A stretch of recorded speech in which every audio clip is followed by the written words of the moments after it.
Oke, baiklah Bapak Ibu Saudara, salam sejahtera bagi kita semua. Selamat kita berjumpa kembali dalam channel Paulus Pinonto Antirayo di program Setiap Hari Bersama dengan Yesus. Saat ini saya akan menemani Bapak Ibu Saudara dalam beberapa waktu ke depan.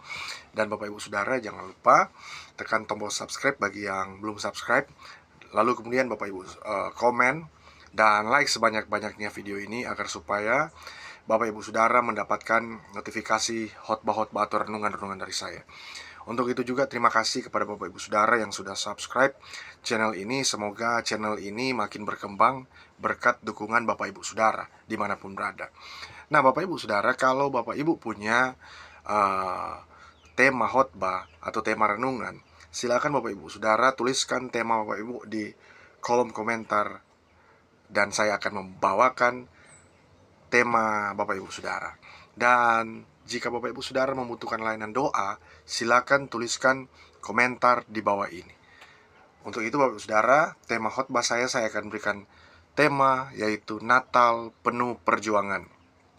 Kita boleh buka Alkitab kita yang kita bisa temukan di dalam kitab Matius pasal yang kedua ayat yang ke-13 sampai ayat yang ke-15. Saya akan bacakan buat kita semua. Firman Tuhan berkata begini. Setelah orang-orang Majus itu berangkat, nampaklah malaikat Tuhan kepada Yusuf dalam mimpi dan berkata, "Bangunlah, ambillah anak itu serta ibunya, larilah ke Mesir dan tinggallah di sana sampai aku berfirman kepadamu, karena Herodes akan mencari anak itu untuk membunuh dia." Maka Yusuf pun bangunlah, diambilnya anak itu serta ibunya malam itu juga, lalu menyingkir ke Mesir dan tinggal di sana hingga Herodes mati. Hal itu terjadi supaya genaplah yang difirmankan Tuhan oleh Nabi, "Dari Mesir kupanggil anakku."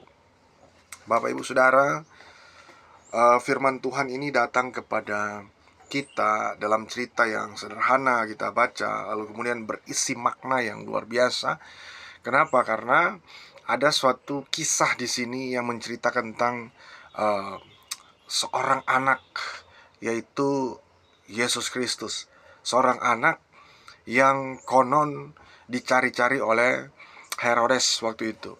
Ya, karena firman Tuhan berkata setelah orang-orang Majus itu berangkat, nampaklah malaikat Tuhan kepada Yusuf dalam mimpi dan berkata, karena memang pada waktu Yesus lahir, malaikat Tuhan itu sering ada hubungan dengan manusia, karena waktu itu Yesus masih bayi, masih sangat kecil, sehingga itu diteguhkan oleh malaikat-malaikat kepada hamba-hamba Tuhan, kepada gembala-gembala, lalu kemudian kepada orang-orang lain. Nah, kalau kita pelajari dan lihat bersama, ini adalah suatu histori atau sejarah cerita yang sangat luar biasa. Kenapa? Karena di Natal itu penuh dengan perjuangan. Natal itu penuh dengan perjuangan di mana bayi Yesus itu harus disingkirkan, ya. Karena kalau kita pelajari dan lihat bahwa memang kita tahu bersama Yesus itu maha kuasa. Yesus itu nggak akan mungkin, ya, segampang itu dibunuh, nggak mungkin, nggak segampang itu dibinasakan. Karena dia Allah, dia Tuhan. Tuhan atau Bapa itu harus dulu, ya, membuat misinya itu terselesaikan, tergenapi, ya, di dalam dunia ini, yaitu tentang penebusan. Tetapi yang kita perhatikan di sini adalah bahwa sangat ironis sekali ketika dalam cerita ini ditulis bahwa malaikat harus mengingatkan Yusuf di dalam mimpi itu. Karena malaikat katakan bahwa bangunlah, ambillah anak itu serta ibunya, larilah ke Mesir. Disuruh lari, disuruh bergegas, dan tinggallah di sana sampai aku berfirman kepadamu, karena Herodes akan mencari anak itu untuk membunuh dia. Ini sangat tragis sekali ketika ada seorang raja yang merasa tersaing dengan datangnya Mesias, datangnya juru selamat, yang dia pikir bahwa posisinya akan tergantikan. Tetapi Natal adalah Natal yang membuat orang-orang Majus itu harus berjuang.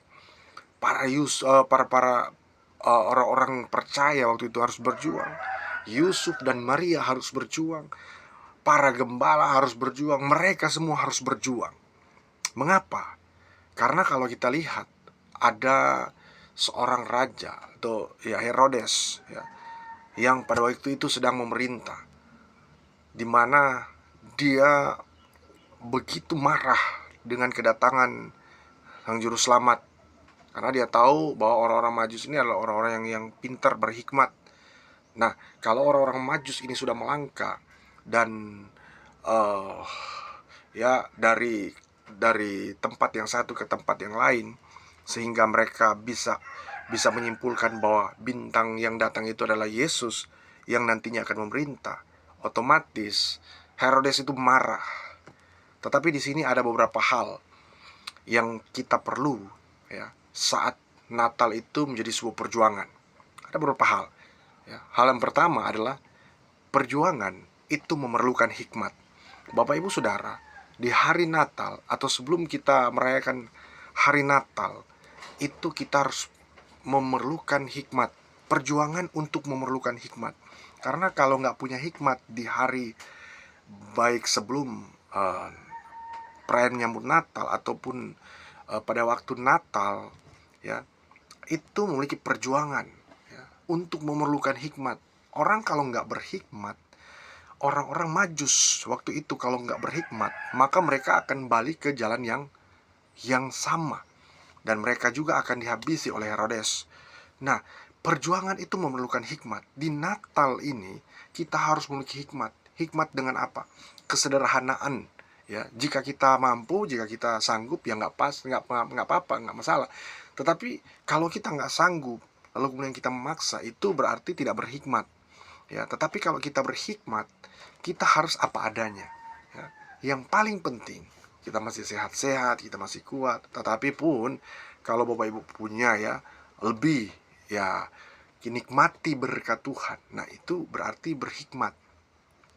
Jangan juga orang yang sudah punya lebih, terus dia nggak nikmati, akhirnya menyesal sendiri. Jadi perjuangan itu memerlukan hikmat. Natal itu penuh dengan perjuangan. Nah, itu perjuangan pertama, yaitu memerlukan hikmat. Jangan sampai kita nggak berhikmat di hari Natal, sehingga yang terjadi adalah kita justru menyesal. Kenapa hari Natal ini saya menyesal? Kenapa hari Natal ini hanya menjadi sebuah seremonial saja, yang sebenarnya Kristus itu lahir di hati. Dia membawa damai, membawa sukacita, membawa pembebasan, membawa pemulihan, ya. Bahkan dia membuat kita untuk berjuang supaya memiliki hikmat. Tetapi yang terjadi adalah hal-hal yang nggak sebenarnya terjadi. Nah, kemudian hal yang kedua ya yang kita perlu saat Natal, ya, karena dan Natal itu penuh perjuangan, yaitu hal yang kedua adalah perjuangan memerlukan persatuan dengan Tuhan. Nah, ini yang harus juga kita alami dalam hidup kita, karena perjuangan itu memerlukan persatuan dengan Tuhan.